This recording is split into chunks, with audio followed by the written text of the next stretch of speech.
Dear class 10th student, उम्मीद है आप खैरियत से होंगे। एक्सरसाइज 3.4 को हम सॉल्व कर रहे हैं। तो 3.4 के पहले 3 क्वेश्चन की वीडियो मेरे चैनल के ऊपर आप देख चुके हैं।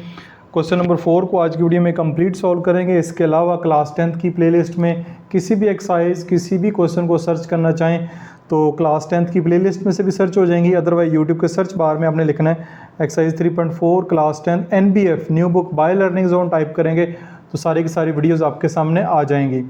तो क्वेश्चन नंबर 4 को देखते हैं। Find the value of y in the following continued proportion. यहाँ पे आपको 4 क्वेश्चन दिए गए हैं, उसमें अपने y की वैल्यू फाइंड करनी है। तो कंटिन्यूड प्रोपोर्शन आपको दी गई हैं। तो कंटिन्यूड प्रोपोर्शन के वर्ड से आपने परेशान नहीं होना, बड़ा आसान सा वर्ड है। इसकी डेफिनेशन और इसकी एग्जांपल के साथ मैं आपको समझा देता हूँ। तो क्वेश्चन नंबर 4 को देखते हैं जी। ये स्क्रीन के ऊपर क्वेश्चन नंबर 4 आपको नज़र आ रहा है।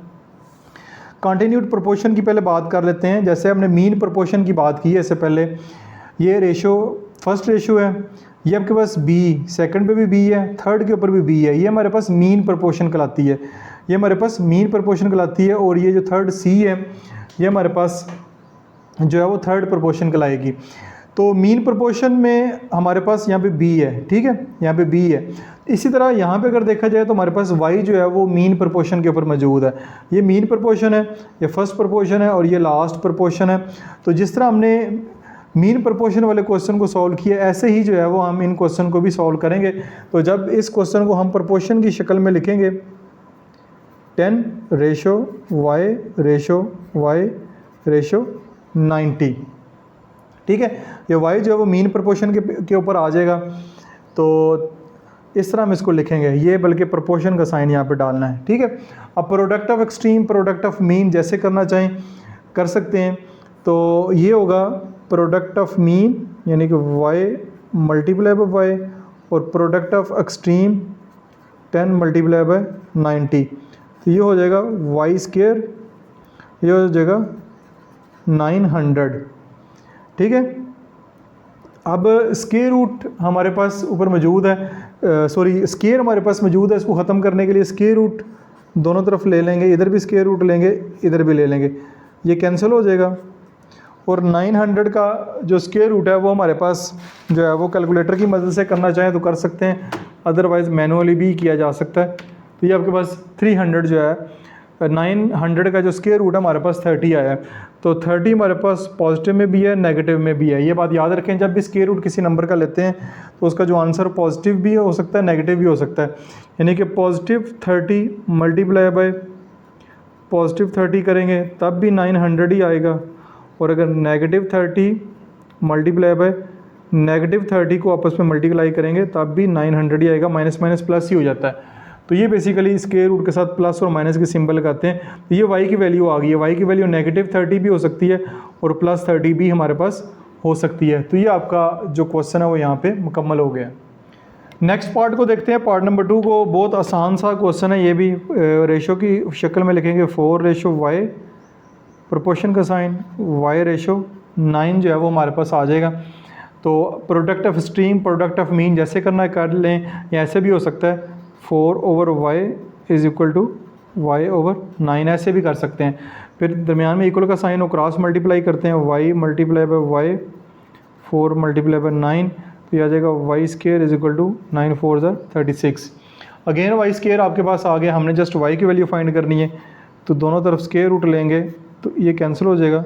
y = ±6, y की वैल्यू पॉजिटिव 6 भी हो सकती है और -6 भी हो सकती है। तो ये भी आपके पास क्वेश्चन सॉल्व हो गया। ये आसान से क्वेश्चन इजी से हैं। उम्मीद है अगर आपने पहले 3 क्वेश्चन अच्छे से समझे तो ये भी आपको अच्छे से समझ आ जाएंगे। थर्ड पार्ट की जानब 8y-4 और 32 है आपके पास।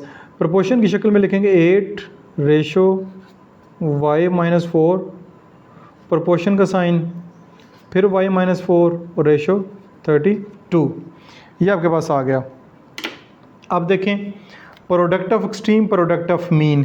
तो product of mean values y-4 और y-4 दोनों आपस में मल्टीप्लाई हो जाएंगी। इधर जो है product of extreme value 32 multiply by 8 हो जाएगा। तो ये आपके पास आ जाएगा y-4 का स्क्वायर और ये आपके पास आ जाएगा 32 को 8 से मल्टीप्लाई करवा देते हैं 32 मल्टीप्लाई बाई 8, ये 256 आ गया। ठीक है, 256 हमारे पास आ गया। अब यहाँ पे स्केयर का साइन लगा हुआ है, तो हम क्या करेंगे, स्केयर को साइन को सबसे पहले ख़त्म करना, तो फिर हम y की वैल्यू कहीं जाके फाइंड करेंगे। तो हम क्या करेंगे, दोनों तरफ स्केयर रूट ले लेते हैं, ये कैंसिल हो गया।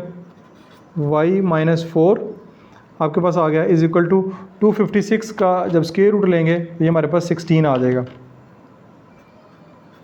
ठीक है, 16 आ गया, प्लस में भी और माइनस में भी। ये 16 जो है वो प्लस में भी है और माइनस में भी है।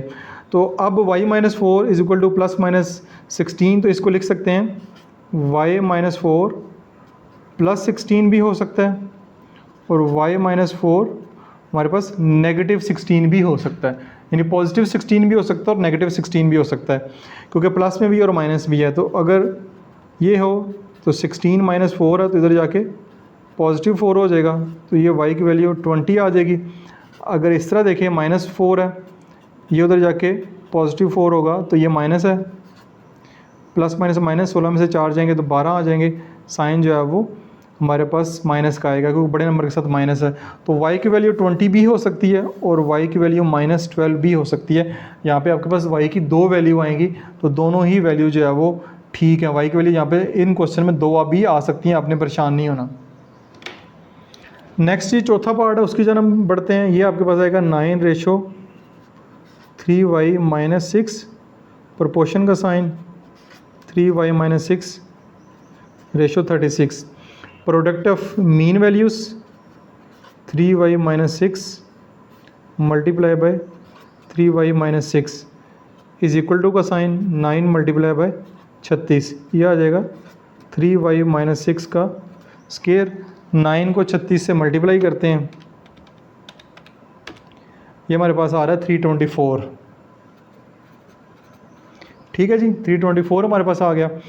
अब स्केयर रूट लाएंगे दोनों तरफ ताकि ये कैंसिल हो जाए, इससे कैंसिल हो जाएगा ये 3y-6, 324 का स्केयर रूट निकालेंगे तो 18 हमारे पास आ जाएगा। अब ये 18 पॉजिटिव भी है और नेगेटिव भी है, तो अगेन यहाँ पे लिखेंगे 3y-6 is equal to positive 18 और 3y-6 इज इक्वल टू -18। तो ये हमारे पास आएगा जी 3y is equal to positive 18 minus है, इधर जाके +6 हो जाएगा। 3y is equal to 24, y is equal to 24 divide by 3, y की वैल्यू आ जाएगी 3 8 24, एक 8 आएगी, और ये आपके पास आएगी 3y इज इक्वल टू -8, इधर जाके +6, 3y is equal to -12, y is equal to -12 divide by 3, y की वैल्यू क्या आ जाएगी -4। ये आपके पास एक वैल्यू आ जाएगी -4, ये कैंसिल करेंगे -4, और एक आ जाएगी y की वैल्यू 8। ये 2 y की वैल्यू आपके पास इस तरह क्वेश्चन में आएंगी। तो ये इस तरह आपका जो एक्सरसाइज 3.4 आपकी यहाँ पे मुकम्मल हो गई है। उम्मीद है कि ये वाला एक्सरसाइज आपको अच्छे तरीके से समझ आ गई होगी। बाकी कमेंट सेक्शन में अपना फीडबैक ज़रूर दिया करें कि आपको मेरे जो मेथड है या मेरे जो क्वेश्चन है वो किस हद तक समझ आ रहे हैं। आपके फीडबैक के मुताबिक ही जो है वो मैं आगे नेक्स्ट काम करता हूँ। अपना बहुत सारा ख्याल रखिएगा। देसी मासूम बशीर साइनिंग ऑफ। इस तरह क्लास 10th की भी वीडियो जो है वो अपलोड मैं कर रहा हूँ। क्लास 10th की भी आप यहाँ पे क्लास 10th लिखेंगे, ये आपने क्लास 10th लिखा, और एक्सरसाइज 1.1 नेशनल बुक फाउंडेशन आपने लिखना है। आपका जो पब्लिशर होगा वो लाजमी लिखना है आपने, कि पीटीबी की बुक सर्च कर रहे हैं, ऑक्सफोर्ड की सर्च कर रहे हैं, नेशनल बुक फाउंडेशन की सर्च कर रहे हैं। देखें नेशनल बुक फाउंडेशन की क्लास 10th की जो वीडियो है वो आपके सामने आ गई है। तो आपका जो पब्लिशर होगा जिसने वो बुक पब्लिश किया है उसका लिखना जरूरी है, बाय लर्निंग जोन लिखना जरूरी है। तो वीडियो जो है वो आपके सामने इस तरह आ जाएंगी, और डायरेक्ट कैसे आप उस क्वेश्चन तक पहुंच सकते हैं वो भी आपके साथ मैंने शेयर कर दिया है। अदरवाइज